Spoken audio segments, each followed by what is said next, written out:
Let me, I'm going to have to ask that we follow some rules here. And one of them is going to be U.S. questions. I do the answers. That seem reasonable? I'd love to get an answer. That would be reasonable, right? You do the questions. That would be reasonable. You do the questions. I do the answers, and this jackass interrupts me. How about that as the new rule of the game? Congressman. Let me just give the answer.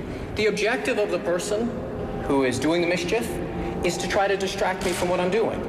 So for the last couple of days that has happened, I've made a decision. I'm not going to let it happen today. I'm not going to let it happen tomorrow. You're free. You're doing your job. I understand it. Just go ahead and do it, but you're going to have to do it without me every day and answer more questions about this. Today I want to talk about the debt limit vote. This limit vote tonight is Congressman, why haven't you asked the police to investigate Let me just make a why point. have you not asked the police to investigate about the debt limit? Is it because you don't want them to find out what the answer is? Let me make a point about the debt limit.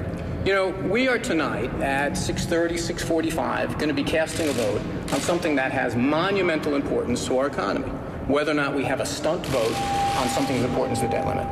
I want to focus what I talk about on that. I want to focus what I'm working on that. I want to focus on that because, frankly, I think my constituents want me to, and I think that, frankly, the country would want me to. So that's what I'm going to do. You don't have to. You can continue doing whatever you want to do. But I am not going to allow this thing to dominate what I talk about. We appreciate that. We're covering that. We're covering that story. Good. But you understand that in the statements that you put out, you have said that you were hacked. And so it's sort of a logical question that we really wish that you would answer.